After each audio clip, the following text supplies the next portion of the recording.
Skyrim is good, yet in many ways it's bad. A paradox if you will. Paradox Interactive makes good games like Hearts of Iron 4, which I really like. Now, what does that have to do with Skyrim? Well, nothing. In this video, I'll be revisiting Skyrim. If you are for that, let's get started.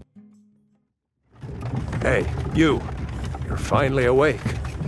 You start the game getting wrongfully captured by these dumbass real-life equivalents of ice agents. Like, how dare these chats capture my beautiful character AssSniffer? If not for this flying lizard, I would have gotten decapitated by these dimwits. And then, and you won't believe this, I have to pick a side between the poor revolutionary soldiers and the corrupt war criminals. Like, who do you think I'll pick? But okay, I fight through the arduous dungeon and escape into the free open world of Skyrim. From here, our options to what we can do are more than plentiful. We can continue the main quest, start side quests, become a domestic terrorist and kill the citizens of all cities, or just explore this beautiful world. A lot to do, but let's first progress the main quest a bit. After all, we need to warn the Jarl of Whiterun about the dragon attack.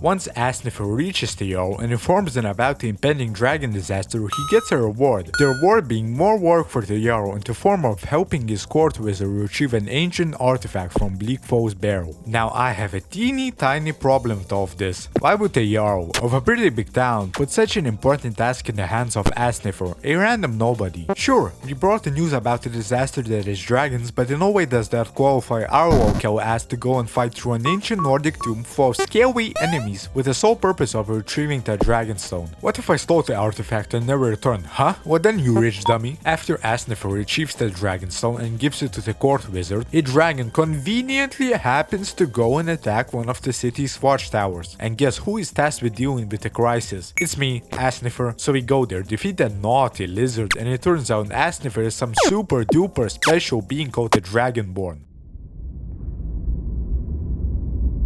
But what does it mean to be the Dragonborn? Basically, I'm a grade A jester maxing fool who can kill dragons and slurp up their souls, and in turn get better at screaming. After AssSniffer killed the rogue dragon, he unlocked a very basic shout. For him to get better at shouting, he needs to climb up the 7,000 steps up Mount Hrothgar and become a student of the Greybeards. But I think now would be a great point to take a lengthy break from the main quest and instead go do the best part of the side content, the factions. Join the companions, do some basic raiding quests, then go explore a dungeon with a fellow member of the guild. While there, discover the secrets of the companions, which is that they can turn into these big, strong furries. But hey, there's nothing wrong with that. Upon returning from the dungeon, you'll be given a choice of becoming a fellow werewolf, though it's more like you're getting forced to become one, since the questline gets frozen if you reject your furification. Then go do a few more clear the dungeon quests, after which Elder Shield Brother Kolak asks you to go help him find the cure from lycanthropy. But unfortunately, before we can administer the cure to the Elder, he dies while fighting Chomo werewolf hunters. Rip big dog. Ooh! And so in his honor, AssSniffer takes revenge on Kodlak's cures and then applies the cure on his spirit, fights some ghost dog, and finishes the questline. The Companions is most likely the first faction you will encounter while playing Skyrim, and I think it reflects that by having the plainest questline. Overall, it's alright. Its biggest flaw is that it mostly consists of dungeon fetch quests, which has to be like the least enjoyable archetype of quest that can exist. In a tier list, I will put it in a C tier. Start a questline by stumbling upon a psychotic kid in the act of making a ritual. The ritual being a call for the Dark Brotherhood and their services. Now this crazy legit mistakes AssSniffer for being part of the Dark Brotherhood, and good old AssSniffer, being ever the opportunist, rolls with this happy little accident and kills the kid's target. A sweet old caretaker who did nothing wrong to deserve this terrifying end. That night, AssSniffer goes to sleep and awakens in a foreign house, kidnapped by the Dark Brotherhood for stealing their contracted kill. Now, AssSniffer, with his impeccable wrist, manages to turn this Mossadian situation into his benefit and joins the Dark Brotherhood. Once a member, AssSniffer takes up a few assassination contracts and all seems to go smoothly. That is until the leader of this Dark Brotherhood branch asks her to request help dealing with a new member, this crazy Joker-ass clown Cicero. We are to investigate the clown by hiding in the Nightmare's coffin so that we can listen to his ramblings. While hiding in the coffin, AssSniffer finds out that he's a one-of-a-kind listener that can, well, listen to the Nightmare's requests and pass them on to other members of the Brotherhood. However, once Cicero finds out that we are spying on him, his cortisol levels spike massively until we convince him that we are the unique listener that he has been looking for. Then there are a bunch of basic assassination quests for us to complete, after which we receive a very special request to assassinate the Emperor of Skyrim. So we begin preparing for the Emperor's murder, all while in the Dark Brotherhood sanctuary Cicero goes mad and attacks fellow members of the guild. Now we are tasked with killing the clown for his outbreak, but I just couldn't kill this kawaii desu wholesome dude, so I spared him. Anyways, after all the preparations for the Emperor's assassination were complete, we enact the plan, and it turns out the Emperor we killed was but a decoy, and we were betrayed by one of the Brotherhood's members. So AssSniffer travels back to the sanctuary, which is being attacked by the Imperial army, and finds out that Astrid, our leader, was the one who betrayed us. She gives some bogus reason for doing so, and so administered the coup de grace to her. Yet after all this chaos, we somehow managed to find and kill the real Emperor just in the nick of time, finishing the questline. I like this faction, not sure if it's better than Oblivion's counterpart, but it holds up. Though I will say the thing that carried this questline for me was Cicero. He has to be the best character in the entire game. I would gladly have consensual sexual intercourse with him. I give this faction an A tier.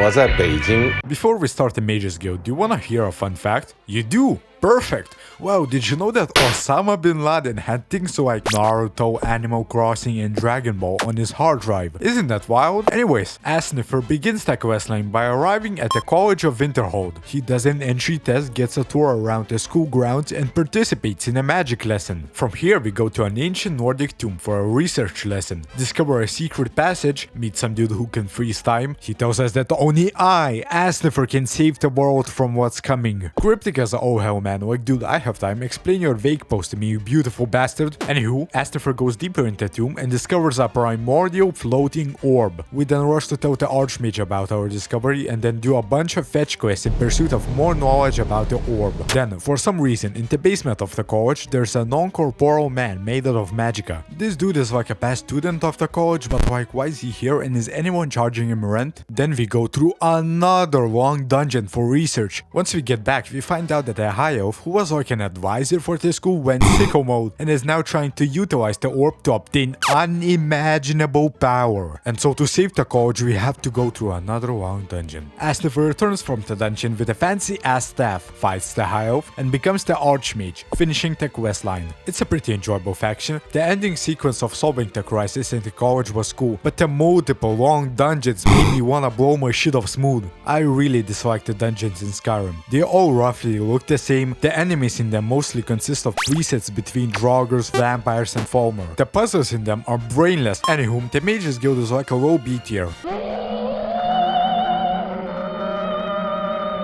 To join the Thieves Guild, go to Riften's town center and talk to a man named Brynjolf, as he will give us a job. Complete the job and go down into the Riften sewers, where Brynjolf will give us another task, after which we will be inducted into the Thieves Guild. From here we do a bunch of thieving jobs for the guild and discover that someone is actively sabotaging the faction. The leader of the faction, Mercer Frey, will send us to Solitude to research more about who's working against us, which we succeed in doing so, finding out that it was a disgraced member of the guild named Kalia who was behind the sabotaging of the guild. Kalia's main offense to the guild was killing the previous leader before escaping, never to be seen again. Now, with the newly acquired information, AssSniffer together with Mercer Frey venture to Kalia's current location, Snowvale Sanctum. Upon reaching the end of the dungeon, AssSniffer gets put to sleep by a trank arrow and awakens to a plot twist. It turns out Kalia was innocent of her crimes and Mercer Frey was the evil child all along. Mercer Frey then attacks the barely conscious AssSniffer before escaping. Once AssSniffer recovers, he forms a revenge plan with Kalia, does a bunch of preparations including joining a mystical order called Nightingale that serves the Daedric Prince Nocturnal. Eventually, the Nightingale members catch Mercer Frey, enact revenge on him, and save the faction alongside finishing the questline. I think this is the best faction out of the four. I really like the Thieves Guild. The sneaking around quests have to be some of the most fun I've had in Skyrim.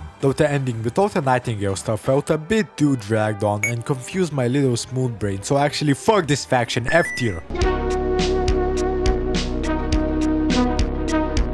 But okay, enough of the side content for now, let's get back to the main quest. After climbing the 7,000 steps to meet with the Greybeards, AssSniffer became a student of theirs, learned a few shouts, and was further instructed to go and retrieve the horn of Jurgen Windcaller from an ancient tomb. But once we reach the end of the tomb, we find out that someone has already taken the horn and in its place left a note detailing where to meet them. Once at the letter's designated location, AssSniffer meets with the perpetrator, Dauphine, one of the few living members of the Blades, an organization loyal to the Dragonborn. From here, we have to prove our Dragonborn prowess to Dauphine by killing and devouring the soul of a recently revived dragon. After that, we do a bunch of quests in search of a solution for beating Alduin, eventually landing upon a shout called Dragonrend, which can only be obtained via the titular Elder Scroll. Then AssSniffer beats Alduin's ass and for some reason lets him go. Like apparently he escaped, but that dude was monologuing for a long ass time. Couldn't I have just killed him right there? Anyways, with that completed, we prepare for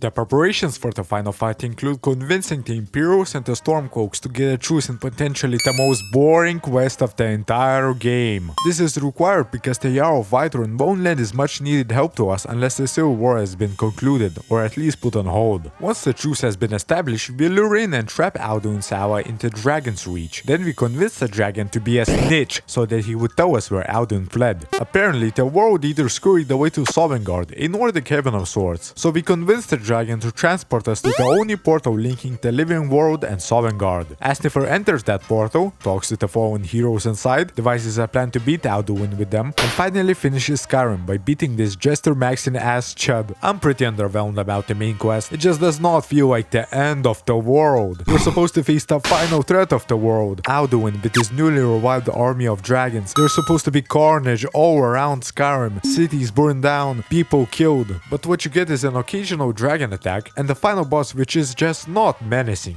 I guess it's alright overall. I just wanted something more. I don't know, fuck my Chungus life. Skyrim has two main DLCs, Dawnguard and Dragonborn. Let's hastily go over them.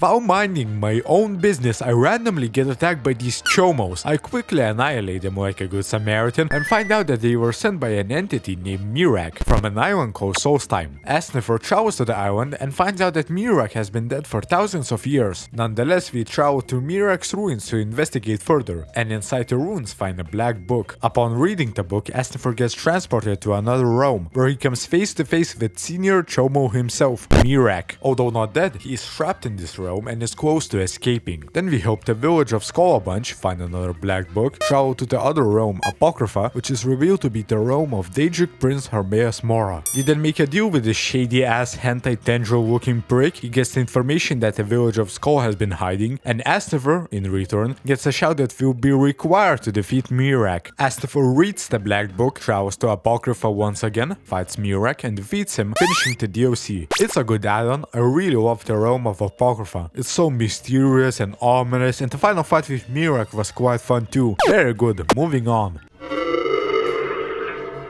After hitting level 10, an NPC will approach you and offer you to join the Dawnguard, a group of vampire hunters. Travel to Fort Dawnguard and speak with the leader of the order, Isran. Upon joining the order, Isran sends AssSniffer to investigate Dim Hollow Crypt. Inside the crypt, we find a vampire lady, Serena, with an Elder Scroll on her back. AssSniffer for some reason leads Serena back to her home and meets with her father, Harkon, who is a powerful vampire lord. For our great deed of rescuing his daughter and leading her back to safety, Lord Harkon offers us to turn into a vampire, which AssSniffer rejects because he finds vampires to be filthy and disgusting beings. Now, because we refuse vampireship, Lord Harkon throws our ass out of his castle, and so we return to Fort Dawnguard, tell Isran what happened, and start recruiting more people to our side. In a twist of fate, the vampire we saved, Serena, wants to help us in our fight against her father, and so, together with her help, AssSniffer starts preparing for the final fight against Lord Harkon, which includes getting multiple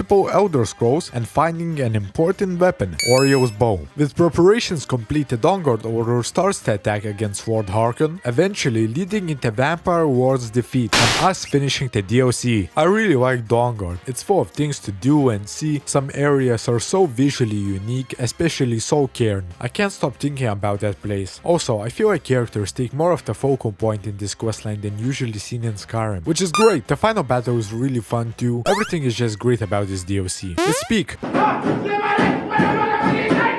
I like Skyrim. It has this X factor that just makes you never truly forget it, and there's a lot to remember. The beautiful landscapes that are brimming with activities to be done, characters to be interacted with, quests to be completed. It's also lively and comforting, and I think it's what Bethesda does best, make memorable games. And that's why I give Skyrim a solid 8 out of 10.